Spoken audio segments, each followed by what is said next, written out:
3 bulan sebelumnya, pagi itu aku yang berada di rumah sakit sehabis memeriksakan keadaanku. Aku selalu melihat seorang pria yang sedang bercanda di halaman rumah sakit dengan beberapa orang berkepala pelontos. Setiap aku datang ke rumah sakit ini, pria tersebut selalu membuat orang-orang itu tertawa dengan candanya. Setelah aku mencari tahu, ternyata semua orang itu adalah pengidap kanker dan pria itu mencoba untuk menghibur mereka. Saat pria tersebut sedang duduk sendiri, aku mencoba menghampirinya. "Hai, aku Lily. Mengapa setiap hari aku melihat kamu selalu bercanda dengan mereka?" tanyaku kepada pria itu. "Ya, aku senang menghibur mereka karena mereka semua butuh hiburan dan aku juga senang bisa menghibur semua orang, jadi tidak ada salahnya kan bisa membuat orang senang." "Apa kamu setiap hari melakukan hal ini?" ucapku kepadanya. "Tidak, aku bersama mereka di mana jadwalku kontrol di rumah sakit saja. Karena nasibku sama seperti mereka dan aku tidak tahu bisa bertahan sampai berapa lama dengan kondisiku saat ini. Jadi ya, sambil menunggu waktuku yang tidak tahu sampai kapan untuk menghibur diri sendiri, seperti inilah bersenang-senang bersama mereka," ucap pria itu. Aku Dimas, sambil mengulurkan tangan. "Oh ya Lily, apa yang sedang kamu lakukan di rumah sakit ini? Bukankah rumah sakit ini hanya untuk penderita kanker saja ya?" tanya Dimas kepadaku. Dengan nada lemas aku menjawab, "Kamu benar, rumah sakit ini hanya untuk penderita kanker saja. Yah, salah satunya adalah aku. Setelah mengetahui aku terserang kanker membuat aku sangat depresi." Dimas sambil berteriak, "Hei, Lily, apa yang kamu rasakan ini bukan berarti akhir dari segalanya. Itu tandanya Tuhan sangat sayang dengan kita. Jadi kamu tidak boleh merasa sedih atau terpukul. Kamu masih bisa kok melakukan beberapa hal yang menyenangkan.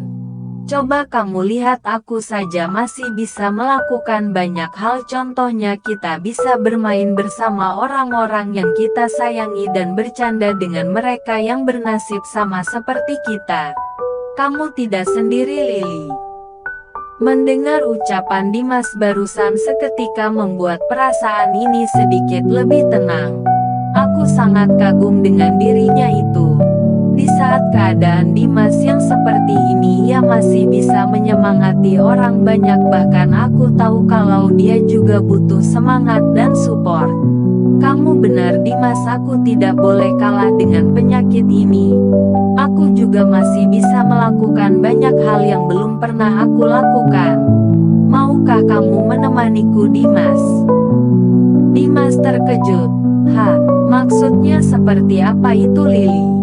Melakukan hal yang belum pernah kamu lakukan seperti begituan maksud kamu?" Dengan nada sedikit marah aku menjawab ucapan Dimas tersebut. "Apa-apaan sih kamu Dimas, ngeres banget isi otak kamu. Dasar memang semua laki-laki selalu berpikiran ke sana." Dimas menjawab dengan sedikit gugup dan salah tingkah. "Bukan begitu maksudku Lily. Aku tidak ada arah ke sana kok. Cuma aku tidak tahu hal apa yang belum pernah kamu lakukan." "Hehe, maaf ya, aku bingung soalnya dengan pertanyaan kamu barusan. Begini loh Dimas, kamu mau kan menemaniku untuk memancing dan berenang di laut karena hal itu belum pernah aku lakukan sebelumnya. Aku sangat ingin pergi memancing di laut dan dari hasil tangkapannya langsung kita bakar, jadi seperti itu Dimas." Setelah panjang lebar mengobrol dengan Dimas, akhirnya Dimas bersedia untuk menemaniku pergi ke laut dan memancing ikan. Keesokan harinya kita berdua bersiap-siap untuk pergi memancing. Aku menunggu Dimas menjemput. Aduh, Dimas, lama sekali, nanti keburu cahaya matahari semakin panas. Berkali-kali aku mencoba menghubunginya tetapi ponsel miliknya tidak aktif. Kemarin aku meminta nomor ponsel Dimas saat mengobrol dengannya di rumah sakit. Aku sudah menunggu Dimas hampir 2 jam lamanya. Tiba-tiba Dimas datang menjemput dengan mengendarai sepeda motor. Lili, maaf aku terlambat, ayo naik kita berangkat memancing. Lihatlah Lili, aku sudah membawa 2 alat pancing. Mari kita berangkat, let's go, ucapan Dimas dengan penuh semangat. Dalam perjalanan menggunakan sepeda motor, hatiku berkata, aku sangat kagum sekali dengan Dimas, setiap hari ia selalu bersemangat sekali. Tibalah kita berdua di laut, aku dan Dimas sudah bersiap untuk memancing. Di mana aku yang mendapatkan ikan lebih banyak dibanding Dimas.